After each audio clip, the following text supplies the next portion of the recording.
Bonjour à tous, c'est Valentin, j'espère que vous allez bien et aujourd'hui on se retrouve pour une toute nouvelle vidéo où on va parler de la multiplication des Dionnées Muscipula attrape-mouche par bouture.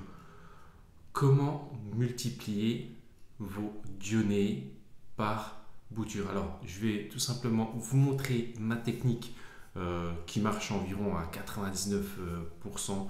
Tout le monde pratique plus ou moins cette même technique. Souvent, il y a juste le substrat qui change, que ce soit de la tourbe blonde, de la sphaigne morte ou de la sphaigne vivante. On va voir ça tout de suite. Alors, j'ai pris une dionée basique, une dionée Ruby Red.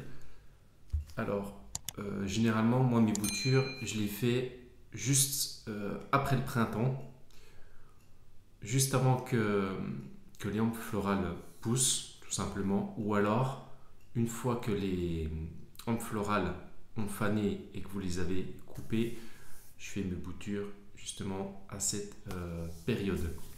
Du coup, voilà la dionée, hop, Ruby Red.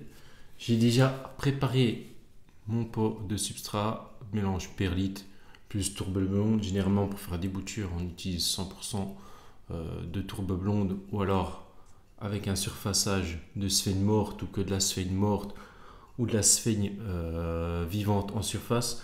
Moi, j'aime tout simplement pas utiliser la sphaigne vivante en surface, tout simplement parce que ça pousse très vite et ça a vite fait d'étouffer votre bouture.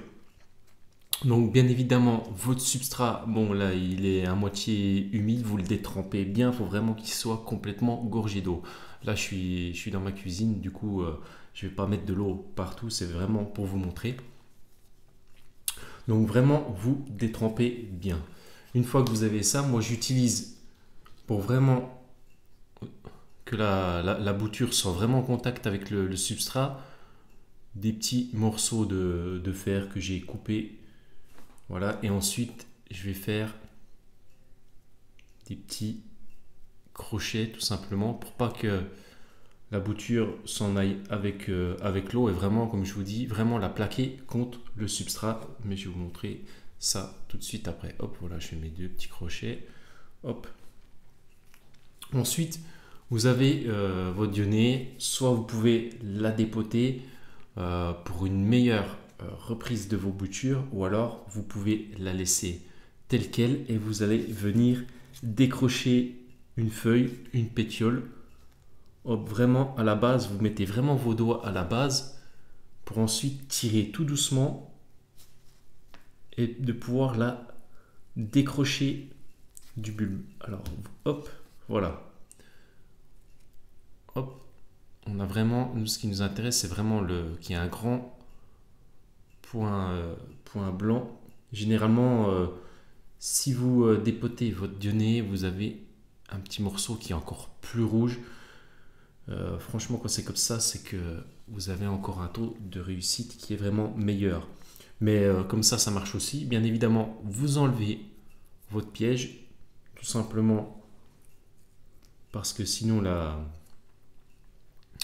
la sève qui reste dans votre bouture, ça va aller dans le piège et de toute façon, votre piège va pourrir, donc ça sert vraiment à rien. Une fois que vous avez votre pétiole, vous allez comprendre à quoi servent les crochets. Vous la mettez dans le sens ici. Alors, il faut vraiment que toute la partie, au moins jusqu'ici, soit vraiment en contact avec le substrat. Alors, voilà à quoi vont servir les petits crochets, parce que si vous mettez juste votre feuille comme ceci, la bouture va vraiment pas reprendre.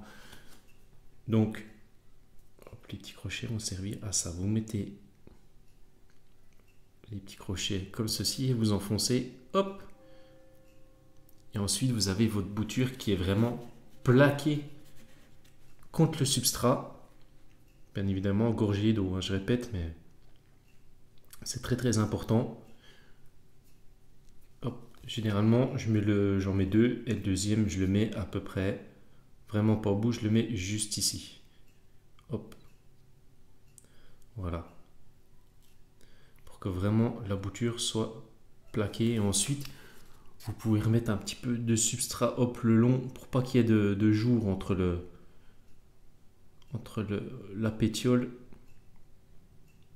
la feuille si vous préférez, de l'additionner. Et voilà. Ensuite, on a notre bouture qui est vraiment très en contact avec le substrat. D'ailleurs, la bouture ne peut pas bouger. C'est ça l'avantage aussi des crochets. Parce que des fois, quand on arrose par le dessus sans faire exprès, vous avez votre bouture, hop, elle s'en va, elle flotte et puis voilà. Donc ensuite, une fois que vous avez votre bouture, bon là le substrat n'est pas totalement détrempé. Votre bouture, très important, vous ne la mettez pas en plein soleil, tout simplement parce que c'est une bouture et la bouture va vraiment cramer. Vous la mettez dans un petit coin mi-ombre, même moi je les mets, j'ai une petite véranda, je les mets dans ma véranda avec pas de soleil direct, tout simplement pour pas cramer mes boutures. Il faut vraiment, je dirais allez, un mois et demi pour voir votre évolution de bouture. De toute façon, si votre bouture ne reprend pas, vous allez le voir, la feuille commence à pourrir, enfin sécher. Hop, ça commence d'ici et ensuite tout du long. Donc voilà, avec cette technique, j'ai environ 99% de réussite. J'espère que les personnes qui ne savaient pas comment multiplier vos dionnées, maintenant cette vidéo va vous aider et c'est totalement gratuit. Bien évidemment, on peut multiplier ces dionnées par semis, mais par exemple là vous avez une dionée Ruby Red. Si je récolte la graine de cette dionée et que vous semez cette graine, vous n'allez pas reproduire des dionnées Ruby Red. Vous allez reproduire des dionnées qui sont tout simplement des dionnées type. Voilà, ça va peut-être être de la dionée verte, de la dionée rouge ou autre. Mais pour multiplier vos pieds à l'identique, il n'y a qu'une seule technique. Non, je dis des bêtises, il n'y a pas qu'une seule technique, il y a deux techniques. Soit c'est la division. Voilà, s'il y a des petites plantules qui repoussent au pied, ou alors par la bouture de pétiole. Voilà, de feuilles. En tous les cas, si tu n'es pas encore abonné à la chaîne, vraiment abonne-toi, ça me ferait vraiment plaisir. Le petit like et le commentaire pour le référencement de la vidéo. J'espère vraiment que ça va vous aider à avoir plus de taux de réussite dans vos techniques. Si vous avez déjà multiplié vos données par bouture, dites-moi vos techniques par commentaire, votre substrat, comment vous faites. Voilà, je serais très intéressé de savoir, et des techniques, il y en a plein de différentes. Tout le monde ne fait pas pareil. Donc j'aimerais savoir un petit peu. On se retrouve très prochainement pour une prochaine vidéo. C'était Valentin. Ciao!